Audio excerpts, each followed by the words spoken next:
Γεια σας, παιδιά. Γεια σου. Εδώ είναι που καθόμουν όταν ήμουν intern. Εδώ είναι που υπογραφούμε τα podcast. Χολύπη, πώς ακούγεται.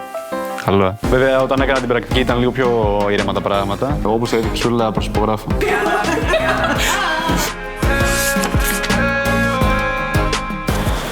Γεια σας, παιδιά. Sorry που άρχισα. Πάμε μέσα. Ονομάζομαι Σκηνάς Γιώργος και ήμουν intern στον δημοσιογραφικό οργανισμό IMED την περίοδο Απριλίου με Ιουλίου του 2023. Είμαστε στο κέντρο, Καρά κέντρο. Καλά είναι να δουλεύεις στο κέντρο. Άμα οδηγάς είναι λίγο δύσκολο με το πάρκινγκ βέβαια, είναι αλήθεια. Αλλά βολεύει από άποψη μετακινήσεων άμα είσαι μετά μέσα. Οπότε ξέρεις, έχει τα καλά του, έχει και τα κακά του. Τώρα θα πάμε πάνω να σας δείξω πώς ξεκινάει μια μέρα μου. Αλλά το πρώτο βήμα πάντα είναι να μπούμε σε αυτό το πολύ μικρό σανσέρ. Το χειρότερο είναι όταν φεύγεις και είσαι από τον έκτο και αντί να κατέβεις κάτω, στο καλούν πάνω. Οπότε πρέπει να πας μέχρι πάνω μετά.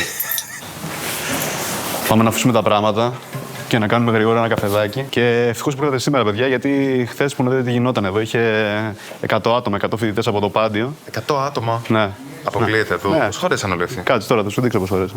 Ήταν φοιτητές από το Πάντιο που μας παρουσίασαν κάποια podcast που ετοίμασαν στο πλαίσιο ενός προγράμματος που κάναμε. Και το γραφείο μου είναι εδώ πέρα. Αφήνουμε τα πράγματα και πάμε για καφέ. Παίρνουμε ποτηράκι. Τι καφέ πίνεις? Εσπρεσάκι εννοείται. Μονός. Μονός, ναι.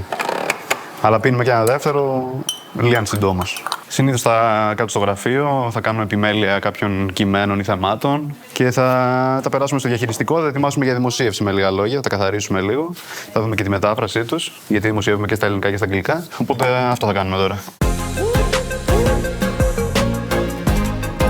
Τελειώσαμε το πρώτο task, πάμε να δούμε και λίγο τα γραφεία. Ναι, οκ, έρχομαι, πάμε. Εδώ είναι που καθόμουν όταν ήμουν intern. Εδώ είναι που δουλεύει η δημοσιογραφική ομάδα. Εδώ είναι η νότα που είναι σε ένα κόλτορο, οπότε κάνουμε ησυχία. Και εδώ είναι το γραφείο του Δημήτρη. Το incubator είναι το ICE του IMED. Είναι ένα από τα βασικά προγράμματα του οργανισμού που υποστηρίζει και ενισχύει δημοσιογράφους που παράγουν ένα δικό τους θέμα σε διάφορα φορμά. Είτε είναι podcast, είτε είναι βίντεο. Και ο οργανισμός είναι δίπλα τους από την αρχή μέχρι το τέλος στην παραγωγή αυτό. Και βγάζουμε και πόστερ, κάτι τέτοιο. Ναι, άμα είδατε πίσω από το γραφείο μου που έχω κάτι πόστερ, τα είδατε. Είναι από προηγούμενα project του incubator αυτά. Εδώ δουλεύει το νομικό τμήμα του IMED. Εδώ είναι που δουλεύει η ομάδα επικοινωνίας του IMED. Γεια σας, παιδιά. Γεια σου. Τι είναι αυτό? Έλα μέσα και θα σου δείξω. Θα σε κλείσω μέσα, να μην τρομάξεις. Εδώ είναι που υπογραφούμε τα podcast συνήθως. Χολύπη, πώς ακούγεται. Καλό, Πολύ καλά. Και εδώ φτάνουμε στο τέλος. 24 ώρες δημοσιογραφία και η δημοσιογραφία δεν κοιμάται ποτέ, ως γνωστόν. Ωραίος χώρος, ωραίο γραφείο. Ωραίο, είναι πολύ ωραίο. Ωραίο μέρος να περνάς τις μέρες σου γενικά. Πολύ καλό. Εντάξει, το θέμα είναι να αρέσει σε εσένα. Εμένα μου αρέσει πολύ. Εννοείται. Όλοι οι συνάδελφοι ήταν πολύ υποστηρικτικοί και όχι μόνο σε μένα, σε όσους interns έχουν έρθει εδώ και όσοι ήταν μαζί μου. Οπότε, ναι, εννοείται όλη η ομάδα αγκαλιάζει τους καινούριους συναδέλφους, είτε είναι interns είτε όχι. Πήρα την απόφαση να κάνω αίτηση για το πρόγραμμα πρακτικής άσκησης του Ιδρύματος Σταύρος Νιάρχος όταν είδα τη σχετική ανακοίνωση ότι ζητούσαν ασκούμενο δημοσιογράφο για το IMED στην σελίδα στο Facebook του Τμήματος Δημοσιογραφίας και ΜΜΕ του Αριστοτελείου Πανεπιστημίου Θεσσαλονίκης. Πάμε τώρα να προετοιμάσουμε μια συνέντευξη που θα κάνουμε, το οποίο το κάνουμε αρκετά συχνά εδώ πέρα. Είναι κομμάτι της δουλειάς της δημοσιογραφικής ομάδας, η οποία είναι με έναν Ουκρανό δημοσιογράφο, ο οποίος εν μέσω του πολέμου με ένα βανάκι μοιράζει εφημερίδες. Είναι πολύ σημαντικό γιατί για κάποιους από αυτούς τους ανθρώπους που μπορεί να μην έχουν ούτε ηλεκτρικό ρεύμα, ρε παιδί μου, ούτε ίντερνετ, ξέρω εγώ, αυτό είναι η μοναδική ενημέρωση που έχουν, η μοναδική επαφή που έχουν με τον έξω κόσμο και η μοναδική πηγή πληροφοριών. Οπότε είναι μια πολύ ωραίο story. Το αγαπημένο μου κομμάτι όταν έκανα την πρακτική άσκηση στο IMED ήταν το κομμάτι της συνεργασίας. Το γεγονός δηλαδή ότι είχα την ευκαιρία να συνεργαστώ με πολύ καταξιωμένους συναδέλφους και μαζί να κάνουμε project όπως το ηχητικό ντοκιμαντέρ Τραύμα ή τη διοργάνωση του Διεθνούς Φόρουμ Δημοσιογραφίας το 2023. Αυτό που μου άρεσε περισσότερο ήταν ότι οι ιδέες τις οποίες έβλεπα να γεννιούνται, παραδείγματος χάρη στο πλαίσιο μιας δημοσιογραφικής σύσκεψης, σιγά σιγά υλοποιούνταν και γίνονταν πραγματικότητα και εγώ είχα την ευκαιρία να είμαι κομμάτι αυτής της διαδικασίας. Εδώ καθόμουν και όταν έκανα συνεντεύξεις όταν ήμουν intern ακόμα. Αυτό εντάξει, τότε προφανώς είχα, ρε παιδί μου, και βοήθεια πιο πολύ από τους μεγαλύτερους συναδέλφους μου, ξέρεις, με βοηθούσαν λίγο. Γενικά η δημοσιογραφία είναι μια τέτοια δουλειά που λες, δηλαδή διαρκώς γρήγορση. Η ταχύτητα και η γρήγορση, όσο και αν την έχεις και σε όποιο βαθμό και την έχεις στη δουλειά σου, δεν πρέπει σε καμία περίπτωση να υπονομεύει την ακρίβεια. Γιατί στην τελική, αν ένα πράγμα είναι που πρέπει να διατηρήσουμε σαν δημοσιογράφοι είναι αυτό ακριβώς. Να στοιχειοθετούμε ό,τι λέμε. Οπότε από αυτό έμαθα πάρα πολλά. Ακόμη και αν σαν πρακτικάριος κάποιος να μην παίρνει τόσο πολλές δικές πρωτοβουλίες, να μην έχει τόσο κεντρικό ρόλο, ακόμα και αυτό είναι πολύ σημαντικό γιατί βλέπει πώς δουλεύουν οι καταξιωμένοι επαγγελματίες του χώρου. Αλλά τώρα ας κάνουμε τις συνέντευξεις, παιδες. Ένα πράγμα που μου δίδαξε η πρακτική άσκηση ήταν ο επαγγελματισμός. Έμαθα δηλαδή τι σημαίνει να είσαι επαγγελματίας δημοσιογράφος.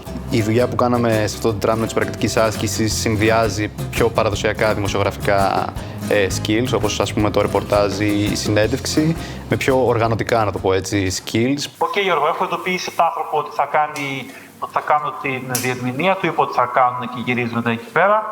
Του είπα να μιλάει σε όποια γλώσσα τον διευκολύνει ή στα ουκρανικά ή στα ρωσικά. Ωραία, Κώστα, για αρχή, σε παρακαλώ, αν μπορείς να του πεις ότι ξέρεις, τον ευχαριστούμε πολύ και ότι είμαστε από έναν δημοσιογραφικό οργανισμό στην Ελλάδα που θέλουμε να πούμε την ιστορία αυτή που κάνει, που μοιράζει τις εφημερίδες στο μέτωπο και ότι μας ενδιαφέρει, μας φάνηκε πολύ ενδιαφέρουσα όταν την ακούσαμε και γι' αυτό ζητήσαμε και τη συνέντευξη. Να μας περιγράψει μια τυπική ημέρα που μοιράζει την εφημερίδα του εκεί στα χωριά του πολέμου, του μετώπου.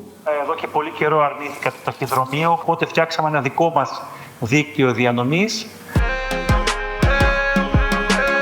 Θα γίνω άνεμος, θα γίνω αέρας. Πώς πήγε? Καλά, πολύ καλά. Και τώρα ήρθε η ώρα να φάμε. Να ξεκουραστείτε κι εσείς λίγο, γιατί σας έχω κουράσει. Και αυτό, θα πούμε σε λίγο. Τώρα είναι η ώρα να πάμε να κάνουμε ένα meeting με άλλα μέλη της δημοσιογραφικής ομάδας, τον Άγγελο, τον Κώστα, την Γκέλη, τη Χρυσούλα και την Κατερίνα. Είναι για ένα project που κάνουμε για τα όπλα στη Μέση Ανατολή, το οποίο το έχουμε ετοιμάσει η ομάδα του IMED και θα δημοσιευτεί στην εφημερίδα Τα Νέα. Τι έγινε, καλά. Τελευταίος ήρθα.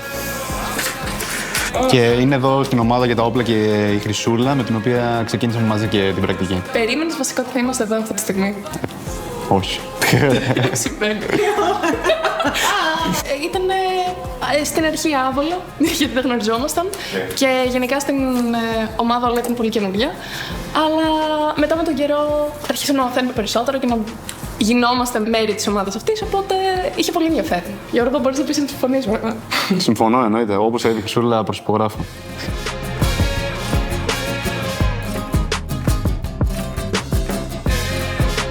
Τελειώσαμε τώρα και το meeting, οπότε πάμε να κάνουμε και την τελευταία δουλειά για την ημέρα, που είναι να δούμε το σχεδιάγραμμα από το περσινό Media Village, στο χώρο του Διεθνούς Φόρουμ Δημοσιογραφίας, του IMED, και να σχεδιάσουμε, να κάνουμε τους πρώτους σχεδιασμούς και για φέτος. Για αρχή, να πω τι είναι το Media Village. Το Media Village είναι ένας χώρος που υπάρχει στο Φόρουμ, στο Διεθνές Φόρουμ Δημοσιογραφίας του IMED, στον οποίο συμμετέχουν δημοσιογραφικοί οργανισμοί από όλο τον κόσμο. Το να συμμετέχω στην διοργάνωση του Φόρουμ και συγκεκριμένα του Media Village το έκανα και το 2023 που ήμουν τότε intern ακόμα και πέρυσι το 2024 και φέτος πάμε για την τρίτη χρονιά. Βλέπετε εδώ είναι οι 18 οργανισμοί που συμμετείχαν πέρσι και βλέπετε ότι ο κάθε οργανισμός, ας πούμε, έχει ένα δικό του τραπεζάκι με καθίσματα, με ένα τοίχο που έχει τηλεόραση και μπορεί να προβάλλει οποιοδήποτε υλικό θέλει και βλέπετε ότι είναι ένας διακριτός χώρος στον οποίο όλοι είναι δίπλα ο κάθε οργανισμός με τον άλλον και έτσι έχει την ευκαιρία να αλληλεπιδράσουν και μεταξύ τους αλλά και με τον κόσμο που έχει έρθει το συνέδριο. Τώρα ήρθε η ώρα να πάτε στις σπίτια σας και να πάω εγώ στο αεροδρόμιο γιατί έχει και ταξίδι τώρα. Τελείωσε και την ημέρα στο IMED. Βέβαια, όταν έκανα την πρακτική ήταν λίγο πιο ήρεμα τα πράγματα, αλλά νομίζω ότι πήρατε μια καλή γεύση του πώς είναι να δουλεύεις μια μέρα στον οργανισμό. Ευχαριστούμε, Γιώργο. Άντε, bye, παιδιά. Καλή συνέχεια. Για κάθε SNF Intern, κάθε μέρα είναι και μια καινούρια πρόκληση για τη βελτίωση των δυνατοτήτων τους. Γιατί οι SNF Interns γίνονται δυναμικό, αναπόσπαστο και σημαντικό μέρος της καθημερινότητας του Ιδρύματος Σταύρος Νιάρχος. Έτσι, συμβάλλουμε μαζί σε ένα μέλλον με πιο ενεργούς και καταρτισμένους νέους. Πού σε ρε Χρυσούλα? Κάτσε πάνω. Μοντέρ, ακούς? Αν μ' ακούς, αυτό τώρα θα το βάλεις μετά, Μην μας μπερδέψεις. Πριν. Πριν. Όχι μετά. Α, ναι, πριν, σωστά. Καλά, τα μπερδέψαμε όλα, δεν πειράζει. Πάμε τώρα. Ό,τι έγινε τώρα. Δεν ξέρω τι έχουμε γράψει. Ελπίζω να είναι καλό. Πρόγραμμα πρακτικής άσκησης του Ιδρύματος Σταύρος Νιάρχος. Επενδύοντας πρακτικά στο μέλλον.